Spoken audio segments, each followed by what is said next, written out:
scooter oil 10W40 synthetic blend. So ako, isa-set ko siya sa 1,000. Gagamit tayo ng 17mm para sa kanyang side. Yung pag-ikot natin dito, pababa. Ito yung kanyang oil. Yan o, sa kanyang gear oil. Etong nasa pinakababa. Ayun o mga kapandom, malinis pa o. Ayun o, diba? Yung itsura natin ngayon, ganito, shit, umaambon na. What's up sa inyo mga ka-phantom, at ngayong araw, eto na ang araw kung saan mag-change oil na tayo. Sana mga ka-phantom, bago matapos itong taon na to, tulungan nyo akong ma-reach ang 10,000 subscribers. At kung hindi ka pa nakasubscribe sa aking YouTube channel, please subscribe and don't forget to hit the notification bell para lagi kang updated sa aking latest videos. Ito na mga ka-phantom, bago tayo magbabaklas sa drain plug ng ating motor, isa-set up muna natin yung lumalabas dito, yung oil change. So ngayon, tatanggalin natin yan. So basic na basic lang yan kapag tatanggalin natin. So unang-una, i-hold lang natin yung select and set na button. Ayan, so dapat nasa odo kayo ng mismong motor nyo para mag-blink yung orasan. So kapag nag-blink na yung orasan, i-tap nyo yung select. Ayan, so pumunta sa oil change. Kapag sa oil change kasi mga ka-phantom, ito yung distance na tinatakbo natin bago tayo mag-change oil. So ako, isa-set ko siya sa 1,000. So ayan, okay na. Nakita natin na wala na yung kanyang oil change. So proceed tayo sa next step mga ka-phantom. So ito mga ka-phantom, meron tayong mga tools na dinala. Kasi syempre galing tayo ng Tugigaraw at nandito tayo ngayon sa Getaran. So ito mga ka-phantom, gagamit tayo ng 17mm para sa kanyang side. Para sa kanyang gear oil, gagamit tayo ng 12mm na T-wrench. Yan yung gagamitin natin. Umpisa na natin ang pag-change oil dito sa ating motor. First time kong mag-change oil dito, no? So wala pa tayong idea. Dalawa kasi yung drain plug nito. Meron dito tsaka meron dun sa baba. So bali yung gagawin natin ngayon mga ka-phantom, dito tayo mag-change oil. Since nandito yung kanyang strainer na dapat nating linisan, ito yung bubuksan natin. So ito lang. At mamaya, para at least pababa lahat yung oil, isa side stand natin yung ating motor. So kailangan lang natin gumamit ng 17mm na socket wrench. Yung pag-ikot natin dito, pababa. So kapag maluwag na siya, pwede na nating paikutin sa kamay natin. Ayan, meron siyang strainer. So as you can see, ito yung kanyang oil. Ayan o. Set aside natin dito sa wipes kasi wala tayong tissue. At kukunin natin itong strainer. Iilain natin. Oops. Eto mga ka-phantom mo, makikita nyo, madumi. Yung kulay niya parang nagkulay putik. So kapag under break in kasi, ganyan yung mangyayari.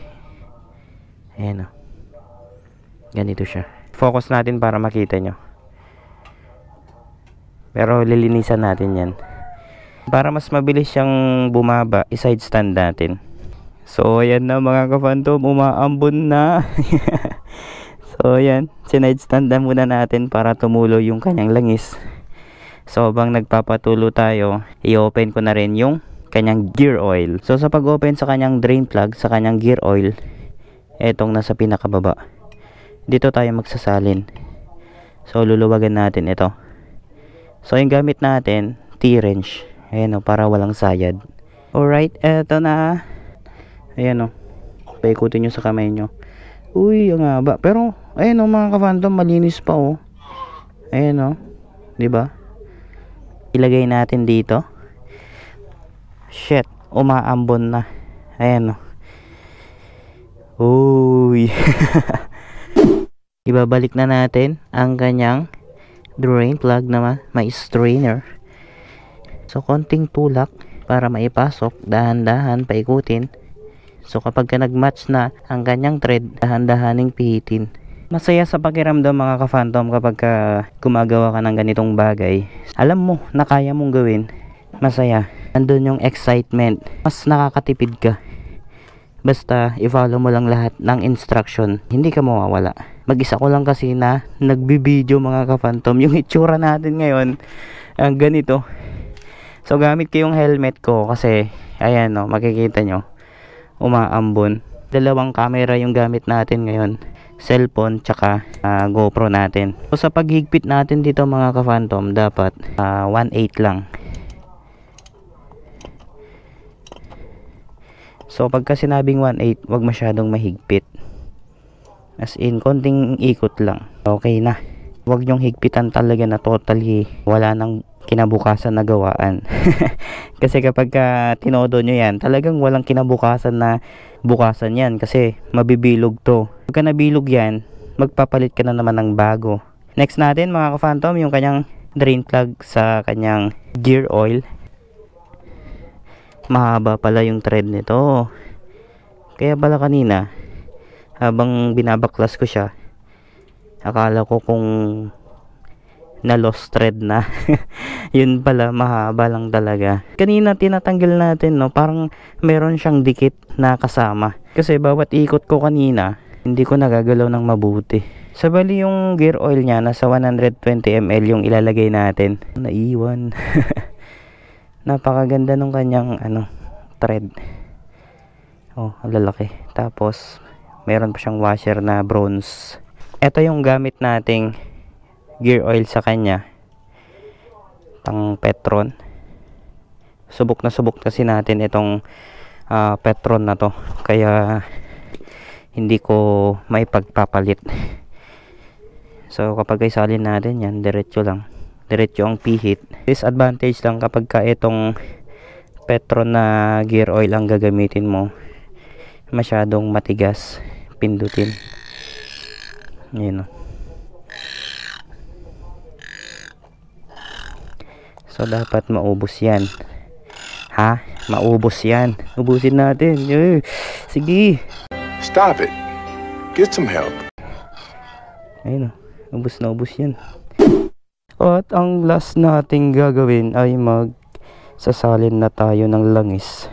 Scooter oil 10W40 synthetic blend. At ayan, ilalagay na natin. So nandito yung lagayan ng oil. So ito mga ka-phantom, siguro doon na lang tayo magsasalin kasi umaambon, baka malagyan ng ulan ang ating langis, baka magkakasakit yung motor natin. Dito tayo magsalin. So okay lang mga ka-phantom na naka side stand kasi makikita kasi natin dito medyo paliko yung ating lagayan ng oil. Kaya kapag naka side stand, yan o, makikita natin na mas diretso yung pag-refill natin ng oil. Bubuksan natin ng long nose at may kasamang wipes para malinis. Pansin lang natin sa group ng Honda Click, ito daw yung nagiging problema nila, itong dipstick. Nagkakaroon daw to ng leak. Yung mga iba nagpapalit sila ng aftermarket. Hindi pa naman natin na experience. Lagyan na ng buhangin. Ano ba yan? Lagi akong nag-adjust dito sa camera ko. Kapag ginagamit ko laging nakababa. Hindi ko na makita kung ano yung pinaggagawa ko. Punasan lang natin. So kapag napunasan natin, set aside ulit natin yung ating dipstick. Ito yung ating funnel na gagamitin. Make sure lang na malinis. You know? Pasok na pasok. Unang salin sa ating Honda Click. Ayun. Ang sarap humigop po. Basta pag maganda kasi yung funnel na gagamitin mo, dire-diretso yung hulog ng langis. Pero kapag gumamit ka ng mga dahon o karton, hindi 100% mga ka-phantom na mahuhulog yung langis na sinasalin mo. Yung iba kasi tumutulo. Siguro yung mga iba mga ka-phantom, no, pagkakalam ko, sinasabi nilang may tulo yung kanilang dipstick. Hindi lang nila alam na kapag nagsasalin sila ng ng langis, nalalagyan yung ganito nila. Dapat gumamit kayo ng funnel na katulad nito na mahaba para hindi kayo mahihirapan. At pagkatapos niyan, pupunasan nyo lang. Oh, yan oh, napaka basic. Huwag nyong stressin yung sarili nyo sa pag-change oil mga ka-phantom. Madali lang to pag kumpleto kayo ng gamit. Sa kasa kasi kapag hinigpitan nila itong dipstick, kinakamay lang nila. Ayan, ganyan lang.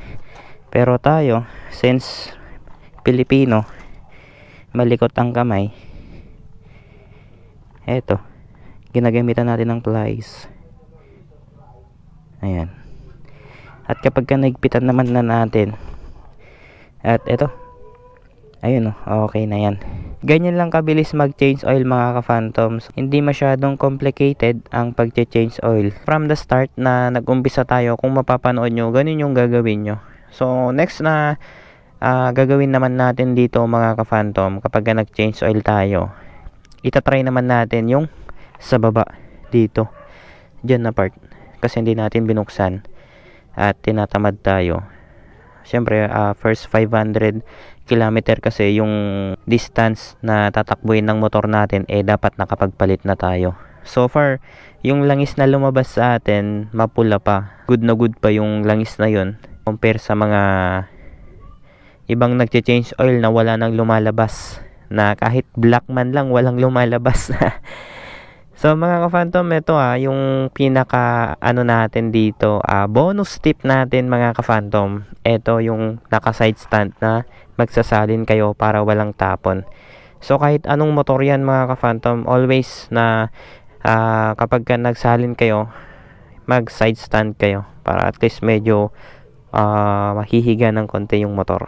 At dito na nagtatapos ang ating video, at kung hindi ka pa nakasubscribe sa aking YouTube channel, please subscribe and don't forget to hit the notification bell para lagi kayong updated sa aking latest videos.